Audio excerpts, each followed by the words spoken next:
Cycle और CP chair का यहाँ पर वितरण हुआ है।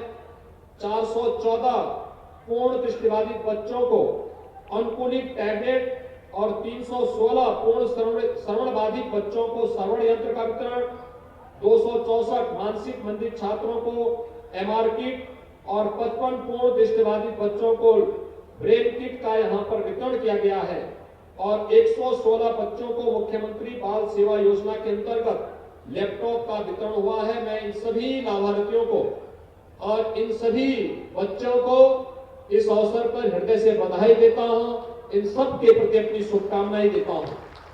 भाइयों बहनों, हम सबको याद रखना होगा, विकास का कोई विकल्प नहीं और विकास की इस प्रक्रिया का परिणाम है कि आज आप गोरखपुर में आएंगे तो आप भी कह सकते हैं कि मुस्कुराए आप गोरखपुर में हैं। क्यों? क्योंकि ये मुस्कुराए केवल रवि किशन जी की फिल्मों के कारण ही नहीं है,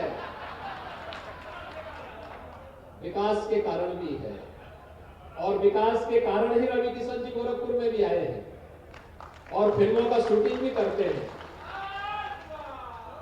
सीताराम जी भी उनके साथ इसीलिए फिल्मों में एक्टिंग करते हैं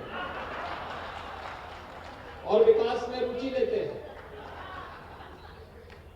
विकास इसकी आवश्यकता है। ये रामगढ़ ताल अभी प्रधानमंत्री जी ने 7 दिसंबर को गोरखपुर के एम्स और गोरखपुर के फर्टिलाइजर कारखाना का भी उद्घाटन किया। कोई सोचता था गोरखपुर में फर्टिलाइजर कारखाना पुनः चल पाएगा, लेकिन आज चल रहा है, प्रारंभ हो गया है, ट्रायल रन पे है और बहुत शीघ्र फुल प्रोडक्शन के साथ जब आएगा तो किसानों को भरपूर मात्रा में यहाँ पर यह खाद उपलब्ध करवाएगा। सस्ते में खाद, घर में ही खाद, रोजगार का सृजन भी करेगा और आत्मनिर्भरता के लक्ष्य को भी प्राप्त करेगा। इसी प्रकार से एम्स अंतर्राष्ट्रीय मानक की बेहतरीन स्वास्थ्य सुविधा का केंद्र गोरखपुर में स्थापित हुआ है। एम्स स्थापित होने के साथ ही इंसेफ्लाइटिस सदैव के लिए समाप्त हो गया है। इंसेफ्लाइटिस का भी समाधान, यानी जब कोई बड़ा प्रोजेक्ट आता है तो उसके साथ बहुत सारी ढेर सारी योजनाओं को भी अपने साथ लेकर के आता है।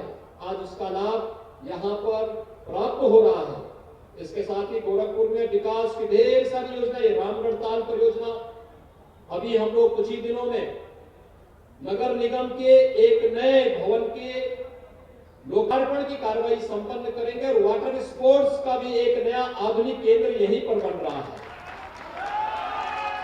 वाटर स्पोर्ट्स के लिए बेहतरीन केंद्र गोरखपुर का, यहाँ के नौजवानों को इस दिशा में आगे बढ़ने की प्रेरणा मिलेगी।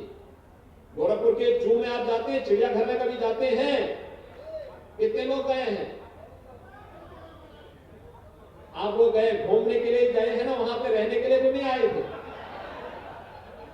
वो घूमिए, आनंद लीजिए, बच्चों को भी घुमाइए, उसका भी आनंद लीजिए और विकास की योजनाओं में भरपूर योगदान दीजिए।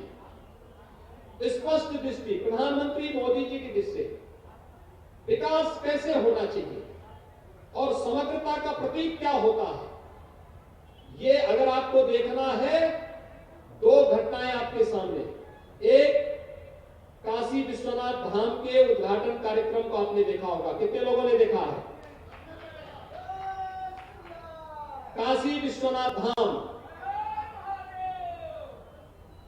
बेहतरीन केंद्र बना है, लेकिन बेहतरीन के साथ साथ शिव की भी पूजा होगी तो श्रमिक की भी उपासना होगी, श्रमिक का भी सम्मान होगा। शिव की आस्था और श्रमिक का सम्मान, ये दृश्य आपने देखा ना।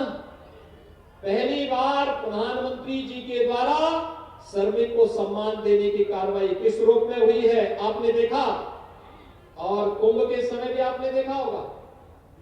कुंभ में आस्था की डुबकी संगम में प्रधानमंत्री जी ने लगाई, वह आस्था का सम्मान था। और जब सफाई कर्मियों के पाद प्रक्षालन की कार्रवाई की तो वह स्वच्छता के प्रति पूरा जीवन समर्पित करने वाले स्वच्छता कर्मियों को भी सम्मान करने का एक अवसर था। भाइयों बहनों, हमको भी अपने जीवन में इस प्रकार के कार्यक्रमों के साथ जुड़ना चाहिए। स्वच्छता को अपने जीवन का हिस्सा बनाना होगा।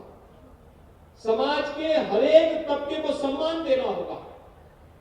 उस सस्ती लोकप्रियता से बचना पड़ेगा। जो लोग अपनी सस्ती लोकप्रियता के लिए समाज को बांटने का कार्य करते हैं, जाति के नाम पर, क्षेत्र के नाम पर, भाषा के नाम पर, वर्ग के आधार पर एक विभाजनकारी राजनीति ही हमें पीछे धकेली थी, विकास से वंचित की थी। जब विकास के एक सार्थक और समग्र सोच के साथ हम कार्य करना प्रारंभ करेंगे, उसके उसी प्रकार के सकारात्मक परिणाम भी सामने प्राप्त होंगे। और इस दृष्टि से आज के इस कार्यक्रम के अवसर पर मैं आप सबको, आपको काफी देर से प्रतीक्षा करनी पड़ी। मैं भी मथुरा से सीधे आ रहा हूं। सुबह काकोरी में काकोरी के नायकों को पहले श्रद्धांजलि दी, फिर मथुरा में गया। मथुरा में जन विकास जन विश्वास यात्रा का शुभारंभ करके फिर अभी एक कार्यक्रम को योगीराज बाबा गंभीरनाथ प्रेक्षागृह में। तो देखिए खूह आपको दिखा रहे हैं।